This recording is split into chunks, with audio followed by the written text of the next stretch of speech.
Many of the things that make our lives meaningful today had their beginnings several hundred years ago, during a period of exploration and inquiry, a period populated by creative masters and marked by a renewed appreciation of classical art, literature, and philosophy. A period when old values became linked with new discovery. This was the Renaissance.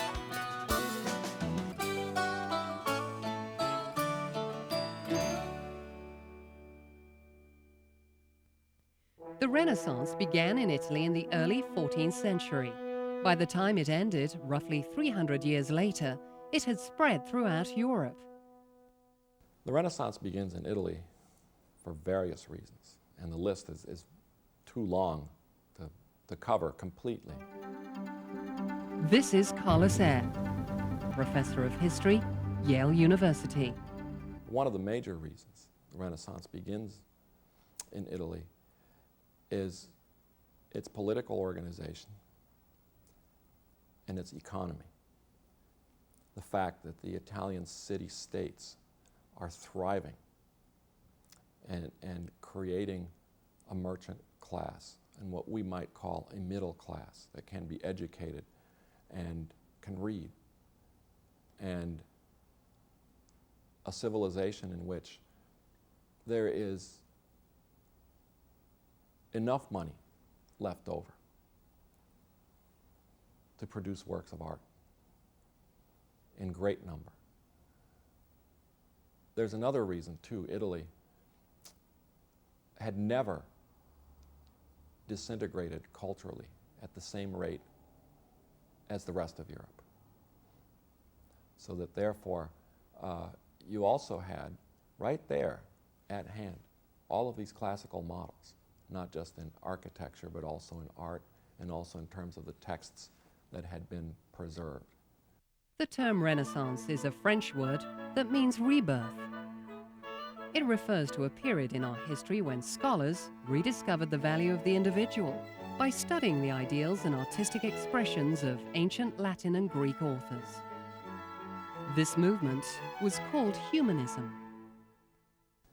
Humanism is another one of these abstractions. Like the term Renaissance, it means many things. But as understood in the Renaissance, studia humanitatis, the study of human things, the study of the culture produced by humans.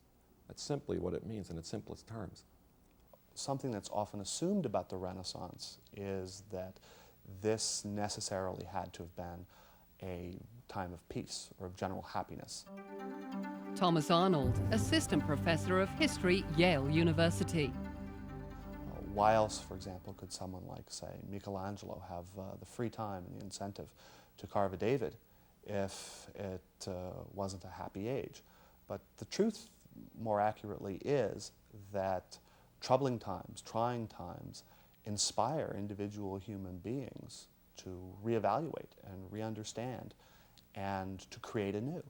And this is true of the Renaissance. To appreciate the importance of humanism to the Renaissance, we first need to look at the 1,000 years that preceded it. This was a time thought of as a period of cultural darkness, known as the Middle Ages.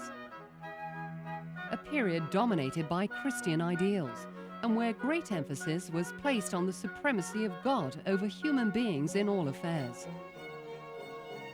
The Church was very powerful and tolerated little opposition.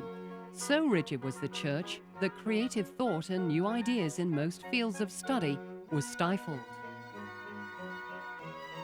The reason that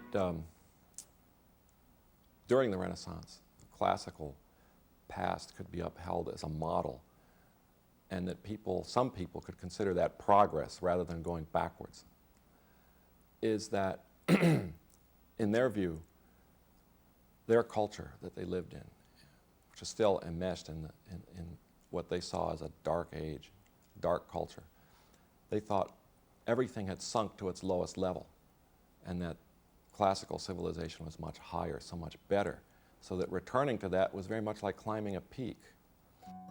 Like the Latin and Greek authors they studied, humanists sought the freedom to cultivate the mind and explore the world unfettered by church doctrines. They did not reject religion. In fact, many humanists were believers. What they objected to were the harsh rules imposed on them by the church. One of the pioneers of the humanist movement was the Italian poet and scholar Francesco Petrarca, commonly known as Petrarch. Petrarch is an important figure because I think he shows to us the extent to which the new learning, the studia humanitatis, the obsession with the ancient world, could touch a particular individual and could become such a compelling fashion for other intellectuals. He is a Tuscan, but he works in southern France, in Avignon, because he is associated with the papal court, which at that time is in Avignon. So Petrarch carries with him a book of letters, which are not actually mailed, but which have been composed in what he feels to be the most perfect ancient Latin style.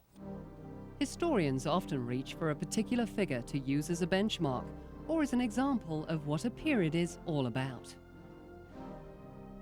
With the Renaissance, I think a particularly excellent example is Lorenzo Valla. So Lorenzo Valla, this trained humanist, works for the King of Naples, who is at loggerheads with the Pope in Rome, disputing their authority.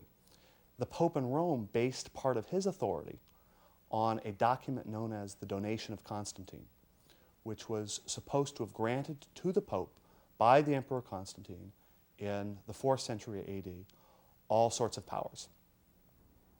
Medieval popes ruled over most of central Italy and based their secular authority over this whole region of Italy on the Donation of Constantine. Well, Valla studied this text and proved convincingly by studying the syntax and the grammar that this could not be from the 4th century. That in fact, you don't find anyone in the 4th century writing Latin like this. And proved that the Donation of Constantine was a forgery from several centuries later. Lorenzo Valla never backed away from controversy. In the mid-1400s, he again took on the church when he applied his humanist study of linguistics to the sacred text of Dionysius the Areopagite, a man said to be converted by the Apostle Paul. The largest number of quotes in medieval theology, of course, come from the Bible itself. Second to that is St. Augustine. And in third place, Dionysius the Areopagite. He was a great authority. Well, Lorenzo Valla proved that Dionysius could not have lived in the 1st century. That all of these texts were written by someone who lived much, much later. By studying the texts and studying the syntax, the grammar, the style, the form of expression, he proved convincingly that Dionysius was from much later. And this came as a great shock to many people. Several factors contributed to the spread of humanism throughout northern Italy and eventually the rest of Europe. One was the invention of the printing press. Education requires using resources that would otherwise have to be used for producing food and for mere survival. The more prosperous and complex an economy becomes, the higher the number of people who can be taught to read and become educated. So you have the happy coincidence that as this segment of the population is increasing, people who can afford an education and can learn to read, coincides with the invention of the printing press, which makes it possible to spread ideas much more quickly. And maybe it's not entirely a coincidence. Necessity is the mother of invention.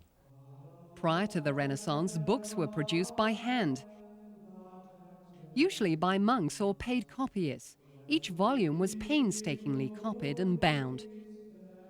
They were usually large and bulky and expensive. Generally speaking, people of the upper classes were the only ones who could afford them and the most likely to know how to read. All this changed around the year 1450 when German-born Johannes Gutenberg invented the printing press and movable metal type, Now books could be produced more easily. They were also smaller in size and inexpensive. For the first time in history, most people had access to books. In 1454, Gutenberg printed the 42-line Bible. It was the first book printed with his invention. Why does the printing press arise in Europe and not in China, where it was really invented? Movable type is invented in Germany around 1450 because Johannes Gutenberg realizes that there's a market for this, that there are people who will buy books and he can produce them by the hundreds, not realizing that very quickly after that they can be produced by the thousands, tens of thousands, hundreds of thousands. As interest in reading grew, so did the desire for schooling. This ignited a boom in school construction throughout Renaissance Europe.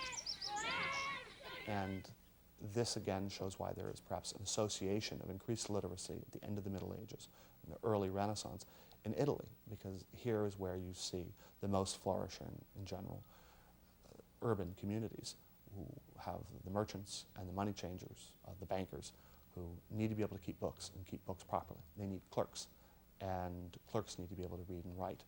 So in a city like Florence, by the early 14th century, there is a demand for people who can read, a demand for people who can write. And that demand is being served by schools and quite ordinary people. During the Italian Renaissance, many wealthy families rose to power over the cities and promoted humanism through the patronage of writers, artists, and scholars. Of these families, the wealthiest and most influential were the Medicis of Florence, who amassed their fortune in commerce and banking. Cosimo de' Medici came to power in 1434. He built the first public library and filled it with thousands of ancient manuscripts. Many of these works were originals unearthed by Greek and Egyptian agents employed by Cosimo. Then, in 1469, Cosimo's grandson, Lorenzo de' Medici, came to power. Lorenzo had a humanist disposition and was by far the most generous patron of all Renaissance princes. And Florence, of all Italian cities, is in many ways the undisputed leader in the Renaissance. And it's thanks to the Medicis, largely, that this is so, because the Medicis were great patrons of art and learning. And Lorenzo de' Medici, in particular, sponsored artists, sponsored scholars, and made the Renaissance possible on several levels. Lorenzo himself was a man of learning who felt equally at home in both political and philosophical arenas. Under his leadership, the Platonic Academy flourished. Its mission was to find philosophical agreement between humanistic thought and Christianity. The head of the academy was the Italian philosopher and linguist Marsilio Ficino. The Middle Ages, especially the second half of the Middle Ages, thinking was dominated by Aristotle, varying degrees, depending on time and place. But Aristotle had reigned supreme for much of the second half of the Middle Ages. And now, in the 16th century, Marsilio Ficino opens his Platonic Academy in Florence, and the study of Plato is renewed. As the humanist movement gained momentum in Renaissance Italy, it wasn't long before it spread north beyond the Alps to all parts of Europe. To understand why the Renaissance moves out of Italy to be so influential elsewhere in Europe, we have to understand the place of Italy in reference to the rest of Europe at this time. Italy is one of the most developed, most prosperous, most urban parts of Europe. If you compare, say, the Kingdom of England and the territory of Italy in 15th, 16th century, there is only one city of note in England at this time, London. There are a dozen cities of note, places of a population of more than 10,000 or more in the peninsula of Italy. This is simply the place where trade is concentrated and where intellectual life is concentrated and where also much of cultural life is concentrated. So it's not surprising that the fashion in Italy, in intellectual affairs, this embracing of the humanistic curriculum, this emphasis on the ancient Romans and the ancient Greeks as the model for everything. It's not surprising that once this becomes popular in Italy, this spreads elsewhere in Europe, because Europeans are in the habit of looking to Italy for leadership in fashion, whether that is in dress or whether that is in cultural affairs. On October the 27th, 1466, a man was born in the Netherlands who would become the most influential scholar of Northern Renaissance. His name was Desiderius Erasmus of Rotterdam. Erasmus began his adult life as an Augustinian monk, but neither satisfied nor inspired by his work, he left the monastery to travel Europe in order to study and teach. Erasmus spent his life advancing the revival of Greek and Latin literature. What makes the Renaissance different from the Middle Ages is that, in fact, there were people who stopped thinking of it as a problem and started thinking of it as a virtue. St. Jerome, the Christian scholar who translated the Bible into Latin in the 4th century, is a good example of this conflict as felt by Christians in the Middle Ages. Jerome had, of course, studied all the classical texts and loved Cicero especially. And there he was, hard at work, translating the Bible into Latin. Now later, European Christians, Western European Christians, would think that Jerome's translation was directly inspired by God and was therefore sacred. And there was no error at all in his translation. Erasmus was one of the many who criticized church officials for being more interested in secular politics and lavish living than in serving the spiritual needs of the congregation. The Reformation of the Church and Renaissance thinking was undeniably linked. Whereas Erasmus wanted to correct the Church from within, others, led by German priest and scholar Martin Luther, demanded more radical solutions. Unlike earlier reformers who criticized the habits of the Church and its officials, he attacked church doctrine. Eventually, Luther's clash with the Catholic Church would lead to his excommunication. By then, his actions and writings triggered the Protestant Reformation. Soon, other humanists broke away from the Catholic Church. They included the Frenchman John Calvin, the Swiss reformer Ulrich Zwingli, and King Henry VIII. As the split between the Catholics and Protestants widened, what began as an ideological warfare erupted into violence and persecution. The 30 Years' War, though not entirely a religious war, is often cited as the culmination of a period of religious warfare. I once saw a map of the casualties caused by the 30 Years' War, a map of Germany. There are parts of Germany in this map which were identified as having 60% casualties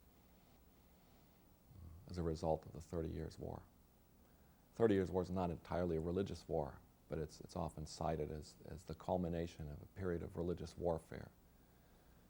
There's no denying the fact that disagreements about religion are present in the Middle Ages, but are intensified various reasons, but especially by the invention of the printing press in the 16th century, that religious disagreements lead to violence all over Europe. During the Inquisition, Catholics and Protestants alike persecuted heretics and those thought to be possessed by the devil. In those days, that could mean almost anyone who wasn't a Christian. And so trials are arranged. And the unfortunate truth is that all trials in this period, the Renaissance, Middle Ages, are, by our current standards, brutal affairs. It was broadly assumed that people spoke more truthfully when they were under the torture. So in all sorts of procedures, not just against heresy, not just against witches, the accused are put to the torture. And this was believed to get a more truthful response out of them. So the brutality that we perhaps associate with the witch trials was also part of normal judicial procedure. Violence of all sorts is linked to religion in the 16th and especially in the 17th century. And it doesn't take a genius to figure out that, in fact, by the time you get to Voltaire in the 18th century, one of the reasons that he and those around him despise the Christian religion is that, as they see it, it has caused nothing but trouble, nothing but intolerance and bigotry and violence. The French historian John Delumeau argued that throughout the medieval period, Europeans were only thinly Christianized. That if you scratched the surface of their Christian beliefs and practices, what you found underneath was a vast ocean of pagan, pre-Christian beliefs. There is a fascinating anecdote of a 16th century Jesuit who remarks, why go to India to look for pagans when you can find them right here in Italy? That you can travel to the other side of the world and find people who need conversion to the true message of Christ. But you can also go to plenty of districts in southern Italy and find people who are essentially equally ignorant of the message of the Gospels. As the Reformation signaled the end of the Christian-dominated view of the world, it ushered in a new age of discovery. New and dynamic thinkers brought great advances to all areas of life. Take commerce, for instance, where many fortunes were made in trading, manufacturing, and banking. Venice is a prime example. By the 15th century, between her huge trading empire and a fleet of ships, Venice became the richest city in Europe. To protect their trading interests, cities like Venice united to form regional trading alliances. The German Hanseatic League was one such alliance. The Hanseatic League protected the trading interests of northern German towns in the Baltic Sea. It was also responsible for protecting its trade ships from pirates, promoting safe navigation by building lighthouses, and establishing commercial bases overseas. Another contribution of the Renaissance to modern industry was job specialization. In Venice, it was the manufacturing of glassware and shipbuilding. Another of today's businesses that owes its existence to the Renaissance is the banking industry. As the trade between foreign countries mushroomed, so did the exchange of foreign currencies. Banks kept track of the relative rates of exchange and turned a profit through buying and selling these currencies. The most important bankers during the early part of the Renaissance were Italian financiers, commonly known as the Lombard bankers, centered in Florence.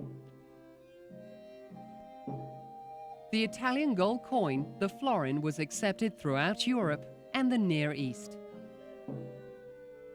The 15th century saw wealthy merchants establishing banking institutions in other countries as well. In Germany, the Fuggers of Augsburg were one of the more successful. Later, under the supervision of Jacob Fugger, his family moved from selling trade goods into banking and built a vast financial empire that stretched across the seas and included interests in mining, trading, and manufacturing.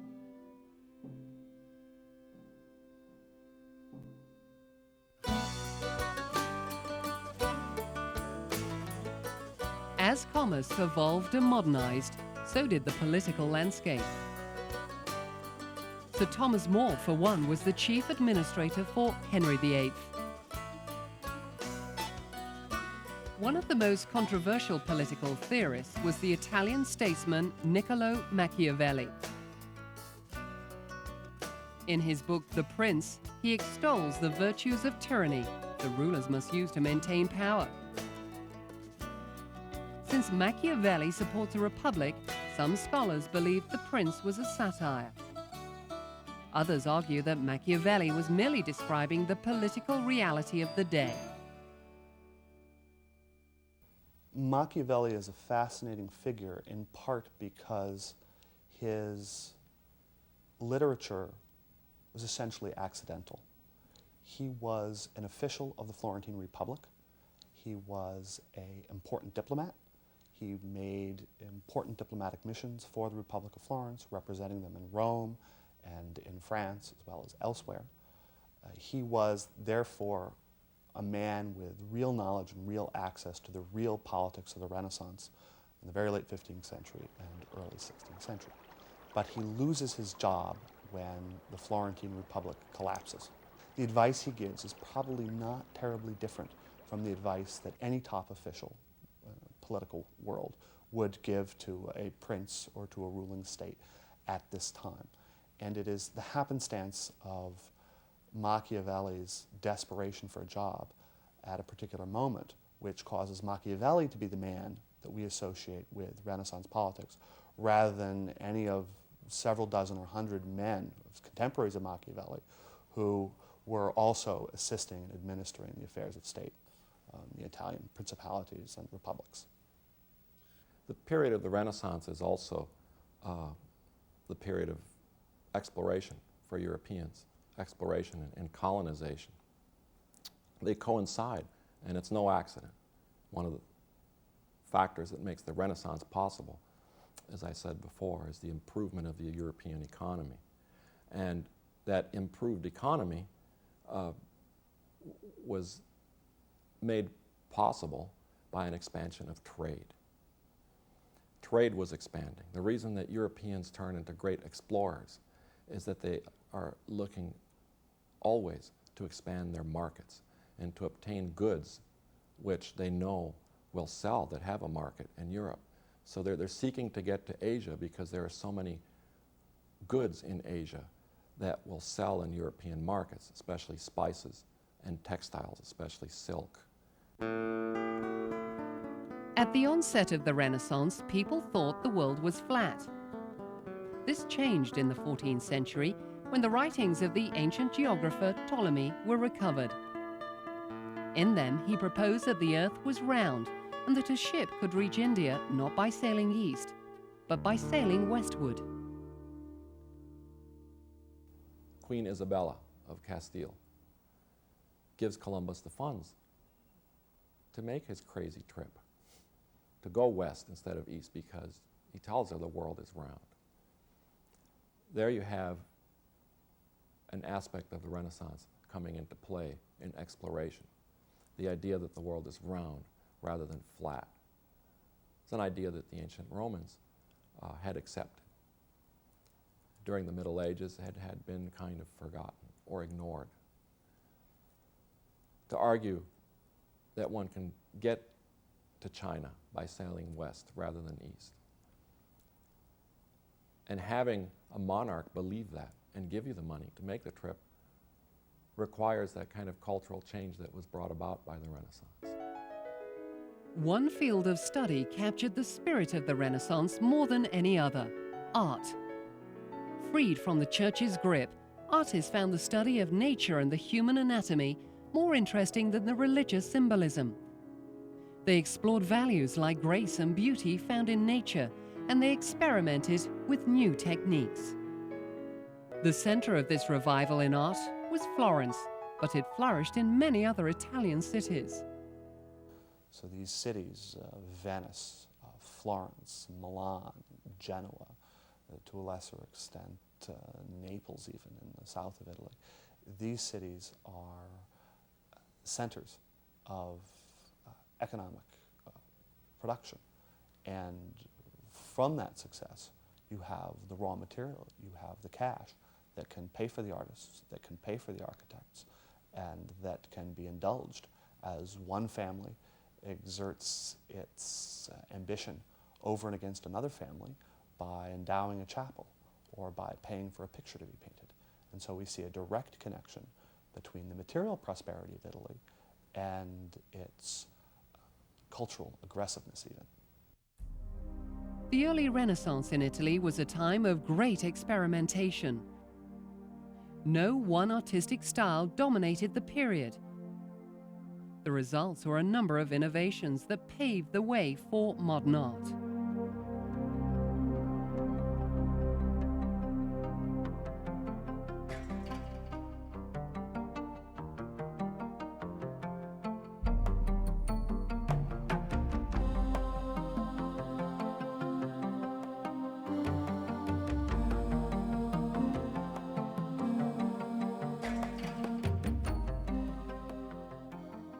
One of the greatest naturalist sculptors of the Renaissance was Donato da Betto di Bardi, better known as Donatello. Donatello worked in both marble and bronze. His bronze rendering of David was the first freestanding nude statue of the Renaissance. Another great innovation in Renaissance art came from north of the Alps, where Dutch painter Jan Hubert van Eyck perfected the technique of oil painting. The artistic experiments of the 13th and 14th centuries paved the way for a style of painting called High Renaissance. It was a style characterized by the use of mathematics to achieve harmony and balance, and it dominated the artistic landscape at the end of the 15th century and into the 16th. Two of the greatest High Renaissance artists were Leonardo da Vinci and Michelangelo. The great artists, Leonardo da Vinci, probably the most famous, who lived the 15th and 16th century. The true Renaissance man who tried to do just about everything and did everything very well. Painter, sculptor, scientist, thinker, inventor. But there are many other figures whose names are not household words, who achieved success at their craft, the same level as Leonardo. The other artist who is perhaps best known is Michelangelo, who lived in the 16th century and was sculptor and a painter.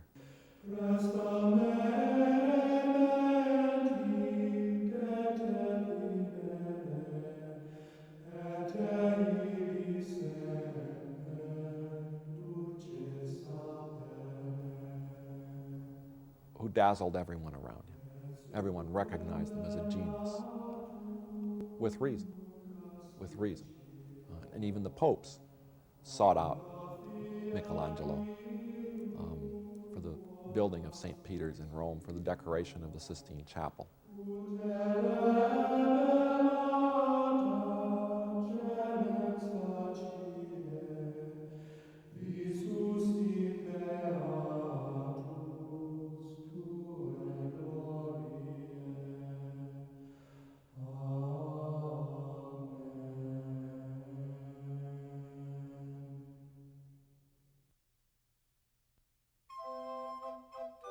During the Renaissance, experimentation was also going on in music. Innovative, complex, polyphonic compositions, replacing single melodic works that characterize music of the Middle Ages. In order to play this modern music, new, sophisticated instruments like the violin and harpsichord were invented. Several composers gained fame during the Renaissance. Among them, the Frenchman Guillaume de Fay, who was noted for his church music and chansons, who were popular songs that dealt with themes like love and sadness. Rome was home to the famous Italian composer Giovanni Perluigi da Palestrina. His musical output, which included both church and secular works, numbered over 500 pieces. Another important Renaissance composer was Vincenzo Galilei, father of the astronomer Galileo. He was known mostly for his books on music theory. Vincenzo often wrote music in what was then considered an ancient Greek style. Parallel to the development of the fine arts were advancements made in the literary world. Renaissance writers experimented with new forms of poetry and prose. They also discovered that their words had the power to change the way people thought. This was aided by the increasing popularity of works written in an author's native language, or vernacular. The relationship between Latin and the vernacular language is one of the more interesting facets of the Renaissance. It's surprising perhaps to learn, but many intellectuals through the early Renaissance supposed that there had always been two languages at work in European culture, that there had always been a Latin, which was the language of the aristocrats and of the intellectuals, and there had always been an Italian or some other similar language that was spoken by the peasants and the little folk. And it is only in the time of the Renaissance, really from the late 15th century on, that there is an understanding that modern-day languages, such as Italian, are in fact evolutionary growth of a Latin language. The first great vernacular writer came at the dawn of the Renaissance in Florence. Dante Alighieri was an Italian poet and prose writer, a moral philosopher and political thinker. His masterpiece was his epic poem La Divina Commedia, the Divine Comedy. By writing in Italian rather than Latin, Dante laid the course for all future literary advancements. Another Florentine author who gave rise to the field of literature was Francesco Petrarch. Besides his numerous works written in Latin, Petrarch was also known for his Italian sonnets. One of Petrarch's protégés was the great Italian writer Giovanni Boccaccio. Like Dante and Petrarch, Boccaccio was a humanist who spirited the revival of classical texts. Though he wrote many Latin works, he is best known for his collection of witty stories written in Italian called the Decameron. Boccaccio raised the standards by which vernacular works were judged, and for all this, he was named Father of Italian Prose. The first great English writer to write in the vernacular was the outstanding poet Geoffrey Chaucer. Though he held government posts under 3 kings, Chaucer's best contributions came with his talents for writing poetry. Many of his writings speak of love on a human as well as spiritual level. He's best known for the Canterbury Tales, which for many is one of the finest epic poems written in English. The French vernacular movement was led by the humanist and priest François Rabelais. He's remembered for his comic masterpiece, Gargantua and Pantagruel, a series of 4 books written in Renaissance French. In them, Rabelais mocked all aspects of French and European society with a humorous flair that ranged from burlesque to satire. One of the most famous Spanish vernacular Renaissance writers was Miguel de Cervantes. Born in poverty with little formal education, Cervantes didn't begin writing until his late 50s. His first works captured little attention, but that changed when he wrote a novel about the humorous adventures of an old, idealistic Spanish aristocrat who thought he was a medieval knight. It was called Don Quixote. First published in 1615, this classic continues to be read worldwide today. The Broadway play Man of La Mancha is based on his book. 16th century England bore many literary greats. Freed from the strictures of the church, their writings gained more power, more life, and more respect. Nowhere was this more apparent than in the English theatre, where playwrights like William Shakespeare entertained Elizabethan audiences. William Shakespeare was born in Stratford-upon-Avon in 1564. He moved to London, where he joined a theatre company that performed his plays at the famous Globe Theatre. 4 centuries later, his poems, sonnets, and plays are celebrated worldwide. It's interesting to note how much of his work, especially his plays, were influenced by Italy. So Shakespeare looks to Italy for the scenery of some of his more important plays, some of his more successful plays, such as The Merchant of Venice, such as Othello, such as Romeo and Juliet. To that extent, it's stage setting, it's scenery, but it's also referencing the fact that Shakespeare himself is looking to Italy to the culture of Italy for not just the scenery, not just the background, but also the meat of the matter. When Shakespeare's villains operate the way they do, we see in that a certain reference perhaps to Machiavelli, who of course would be known in Italy by the end, known in England by the end of the 16th century, and would be in fact sometimes impugned as a dangerous influence on politics, but nonetheless would be a well-known figure. So it's not surprising that Shakespeare, when he wants to paint a villain a particular way, he makes that villain an Italian or places him in an Italian context, because contemporary Englishmen knew that Italy was a place where particular political skullduggery took place. One of the greatest poets of the Renaissance was the Elizabethan statesman and soldier Sir Philip Sidney. He was a Renaissance theorist who defended his critical ideas in his book, The Defense of Poetry. Among his sonnets, Sir Sidney's Astrophel and Stella is considered by many one of the finest. Among Renaissance essayists, one of the most noted was the Lord Chancellor of England, Sir Francis Bacon. A master speaker and intellectual, his essays reflected his insight on such worldly matters as life, death, truth, and marriage. He also advocated the study of emerging sciences. The same creative spirit that changed Renaissance art and literature also sparked revolution in scientific investigation. Unlike the Middle Ages, where beliefs were founded on astrology and magic, Renaissance scientists supported their discoveries through observation and experimentation. Sir Francis Bacon argued this innovative scientific method in his book, Advancement of Learning. Renaissance scientists literally changed the way the human race viewed the universe.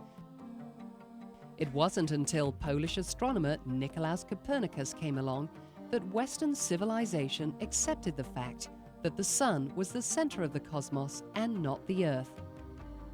Copernicus also observed that the Earth spun around on its own axis every 24 hours.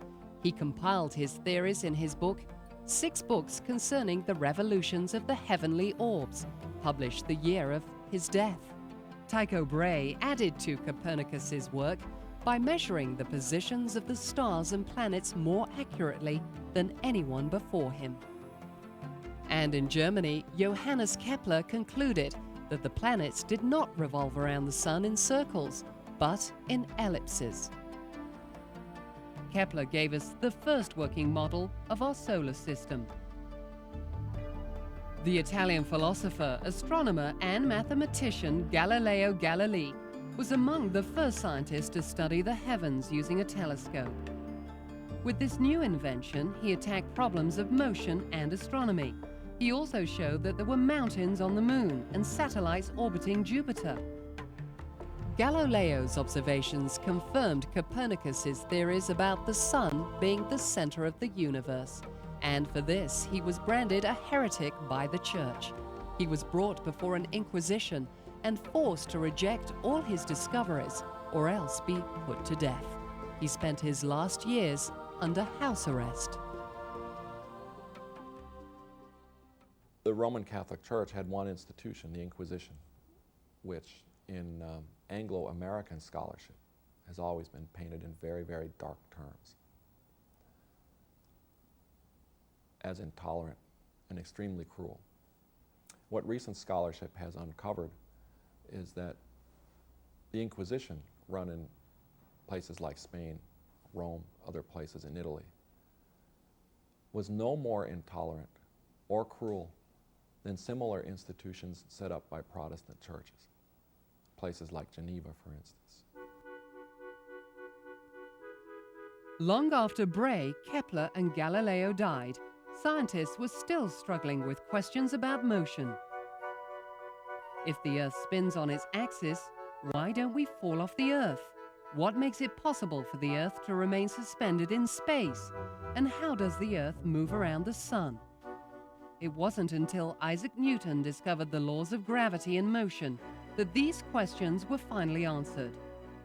In 1687, he published his findings in his Mathematical Principles of Natural Philosophy. Newton was a mathematical genius. He was also very religious. He believed that the forces of the universe did not operate without God's help.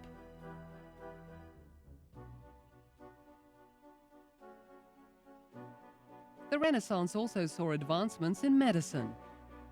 People slowly began to turn from superstition and magic for cures and look for alternative treatments. The plague comes to Europe, but it does not immediately leave. It stays in Europe and becomes an endemic through, in Italy at least, the early 17th century. So if the plague disrupts a district, it will return again and disrupt that same district a decade later or a half generation later. So to live and work in Renaissance world was to know that there was always the possibility of calamity. Around 1590, the microscope was invented. This invention helped establish for the first time the connections between germs, hygiene, and diseases. Philippus von Hohenheim, known as Paracelsus, was a German-Swiss physician whose work proved the link between chemistry and medicine. One of his findings came in 1530 when he discovered that mercury compounds are an effective antidote for syphilis. Probably the biggest contribution to Renaissance medicine was the work done by Andreas Vesalius on the study of the human anatomy. He was the first to dissect cadavers as opposed to animals, which was the accepted practice of the time. His major work, the 7 books on the structure of the human body, was published in 1543. Other inventions and developments of the Renaissance that we take for granted today are the mechanical clock, the compass, the microscope, even the calculator, which was preceded by the abacus.